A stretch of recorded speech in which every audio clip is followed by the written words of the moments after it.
Hi guys, today I thought we'd do my bonnet, probably about the fourth, fifth coat on the bonnet, but today, before we start, I'd like to show you the progress of what we made yesterday. We did the driver's door yesterday, and I just thought I'd show you the results.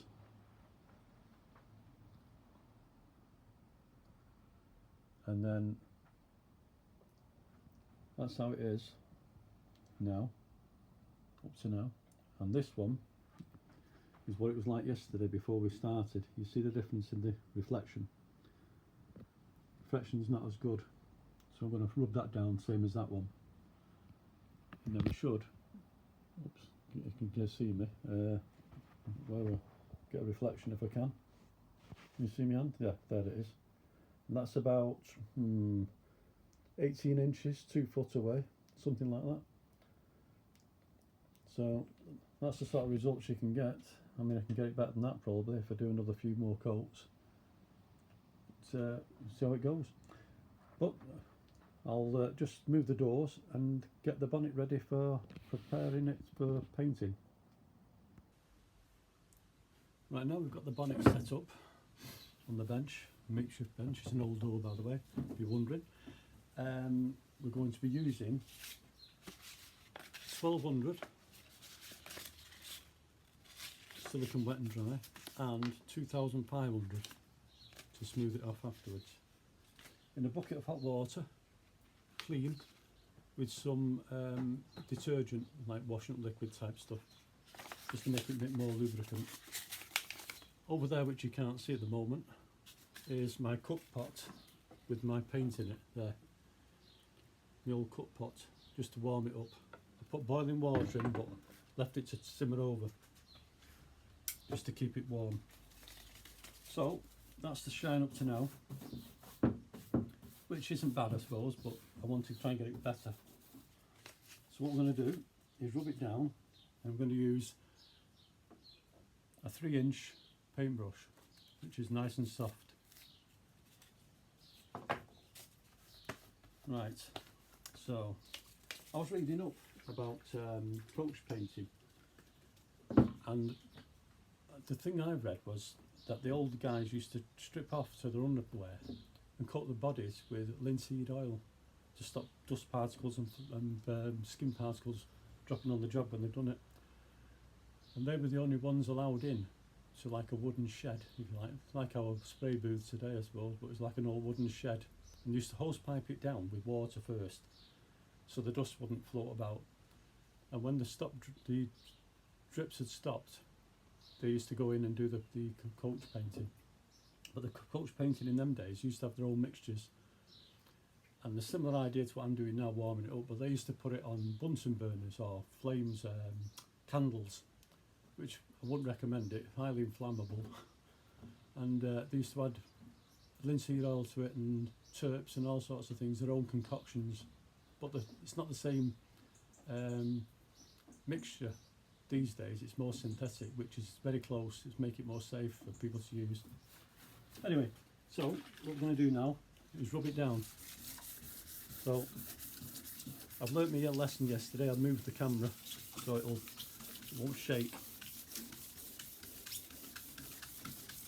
Just rub it up and down nice and gently.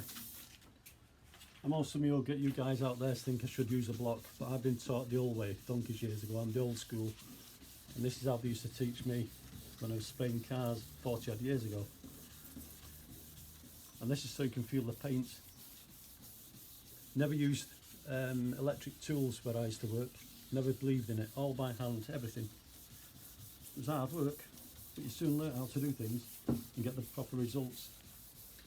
I've not done it for, like I say, about 35 years, maybe more.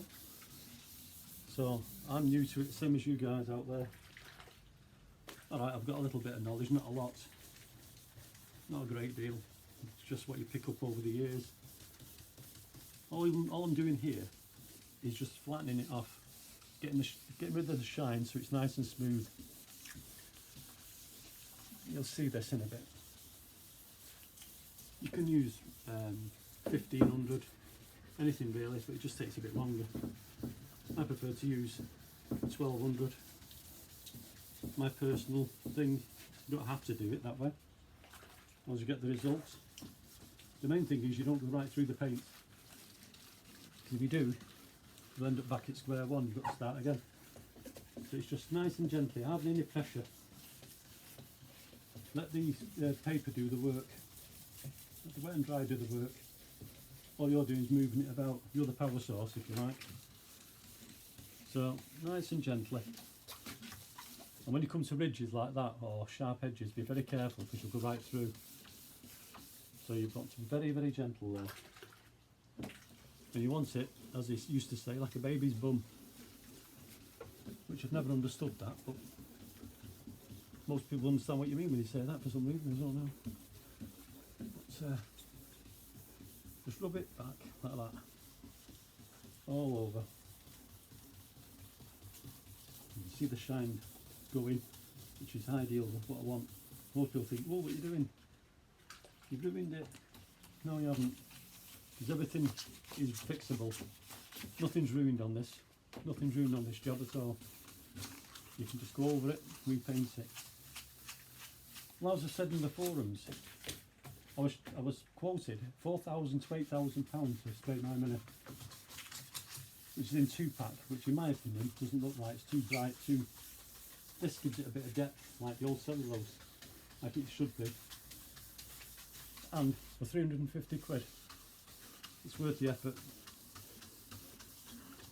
And the paint you're left over with, if somebody scratches it, or you're in a car park and somebody dings it, instead of sending it in to be repaired in the garage, costing hundreds and hundreds and hundreds of pounds, you can do it yourself. A panel like this will cost you about 15 quid maybe to do it yourself, probably less, because you'll have paint left over. You don't have to rebuy your paint, you've already got some. So this to me is brilliant, ideal. I'm sorry about the camera shake, you're probably still getting some there. It's the floor it's on. It's a makeshift bench I've got, so it's just what I had in the garage really to make up, so I've got stuff everywhere in here. Right, cluttered up. Keep saying I'll get around to cleaning it up, but I've not done it yet. Right, now I'm switching down to 2,500. I'll just give it a quick wipe first. Just give it a quick wipe over the cloth. You can see it coming off there, see it? On the cloth. That's what you want. That's what you're aiming for. Could do with a new cloth really, but there you go. It'll do what I'm doing. Just rub it back like that. Get all the sludge off it. Then we're ready to start again. But for now, we're going with 2,500.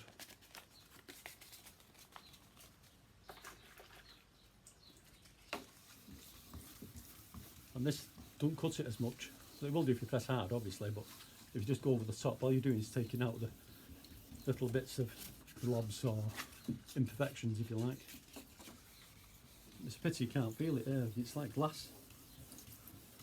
Brilliant, really brings it up without hardly any effort.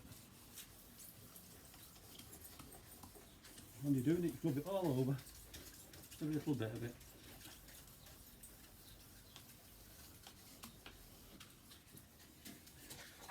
Yeah, when it's quoted at £4,000 to £8,000, he said it without laughing, and I thought it was a joke. I thought, 8,000 quid? He said, well, it depends how good you want it. I said, well, I want it right.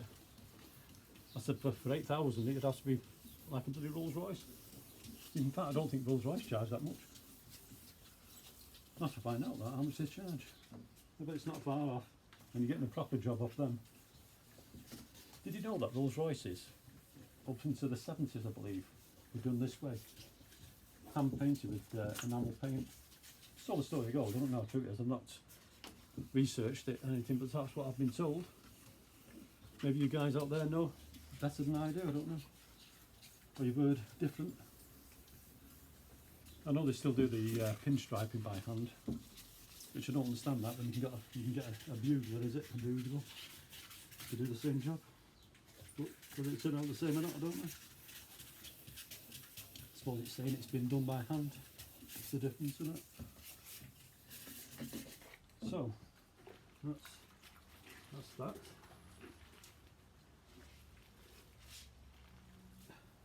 Do now, wipe it off. Your paint's cooking away. It's not bubbling yet. No, you don't want it to bubble. It's just nice and hot, or warm, above warm. So you can put your fingers in it. It won't burn. You don't want it too hot.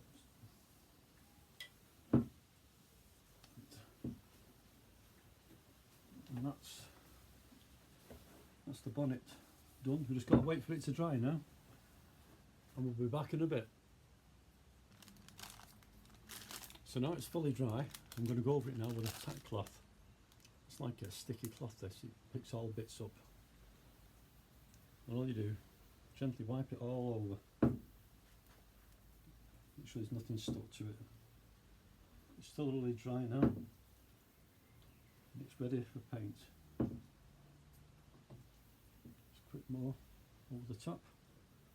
Double sure. There's no greasy marks on it anywhere. That's it.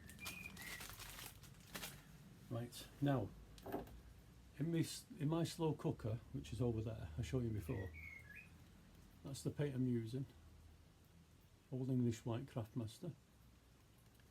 And added to that, I've got 10% of that they supply. Well, you buy it obviously, but that's what they recommend to put with it. You don't put terps with it whatsoever. No terps, no thinners, just this stuff. Otherwise you'll ruin the consistency of the paint. Alright, so what we'll do now is I'll get full of paint here. I've got it all over me already. Off the tin lid. So swipe that off. And then we're nearly ready. Right. Oh, hang on. We need to take the tin out and dry it, the bottom of the tin. Just bear with me a second. Let's get this sorted and then I can show you. It's lovely and hot this now. It is hot as well, the tin. Stir it up and it's like that. Can you see it? Yep. So what we'll do now is, apart from getting full of paint that is off the tin lid, got it all over me. Right, now I've dipped the brush in terps and wiped it just to give it some sort of primer if you like. That's my thing. Next, you just drip it in that much. That's all, you don't get it wet through. Start in the corner and just quick applying it, quick, nice and quick. I'm going to do one half of the bonnet to start with. I'm not going to go right across because that'll be too much. Now this would be alright to do it in one go if you had two people, one following you round, but we haven't, so I'm doing it on my own.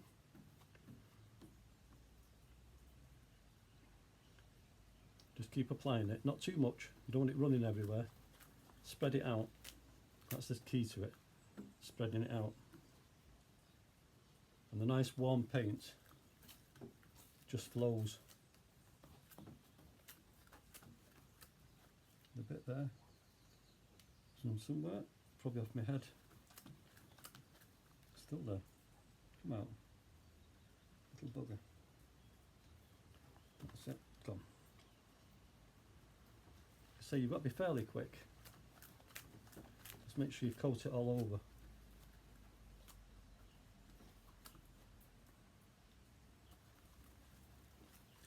Go both ways. Make sure you coated it and then come back towards yourself, nice and gently. Hardly touching the paint. Hardly touching it.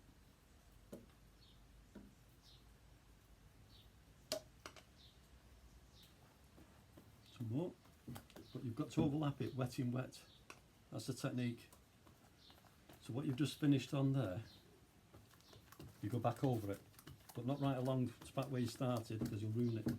Start at the back end there, at the other end it's starting to dry already, so you've got to be very careful you don't do too much at once. And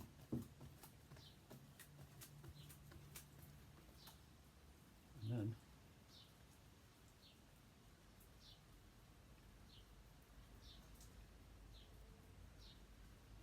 got to hold my breath when I'm doing this.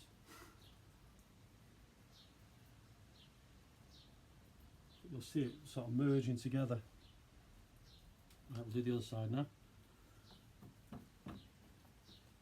Now the reason I'm not starting in the corner here is because that's wet, if you like,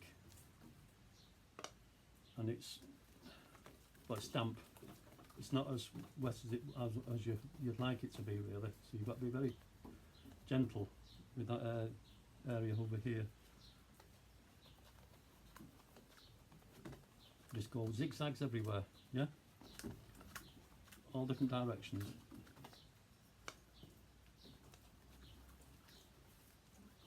It was somebody that pointed it out to me, actually, to go one way, which I do anyway, but I just didn't think to say in my last videos, unfortunately. And you're just going over the top now, gently.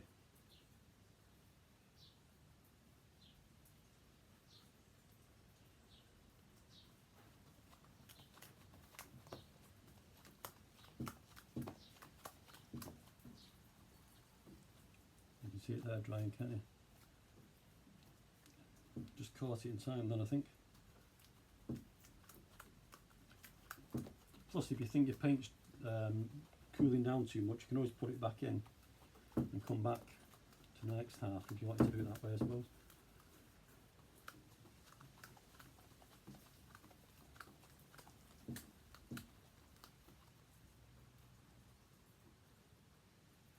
And just nice and gently feather it off. It's called tipping, this, apparently. I used to call it feathering. That's what my dad told me years ago. It's called feathering. Feather it out.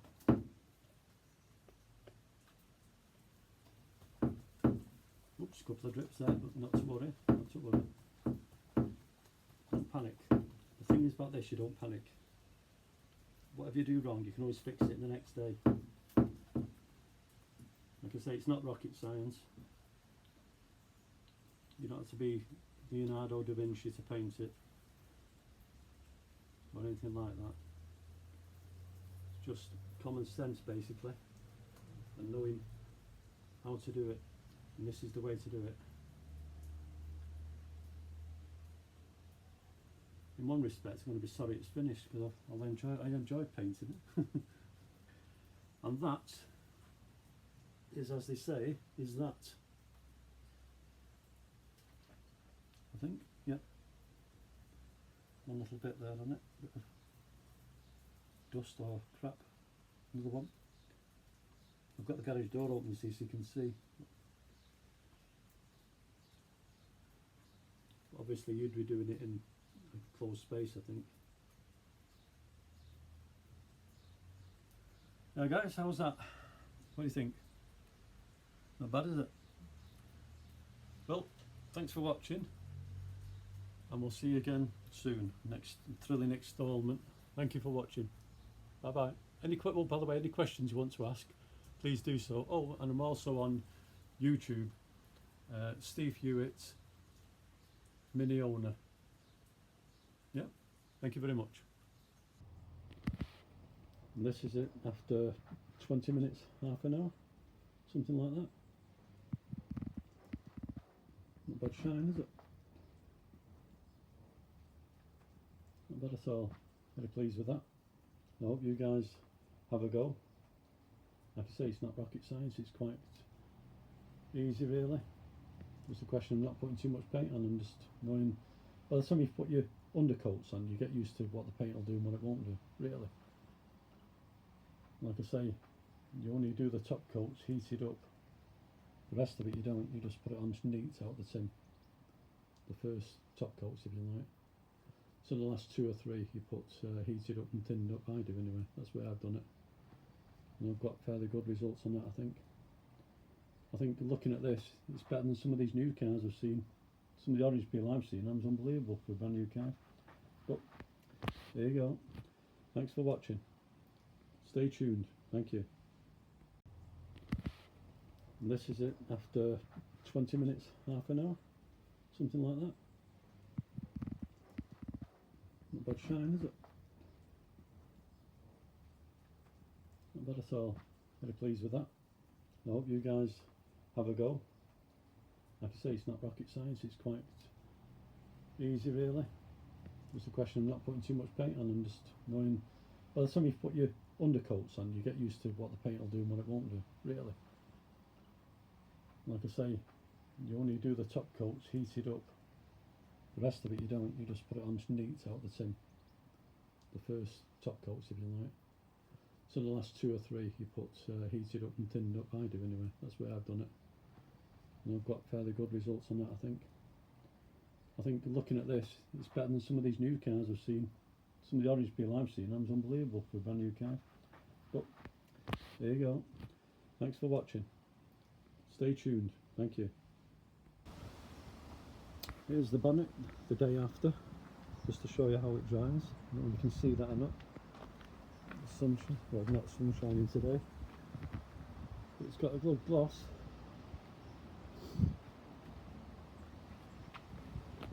You see my hand? Where is it? There. So you can see it. Reflection. But that's about 3 foot, maybe more, 4 foot away.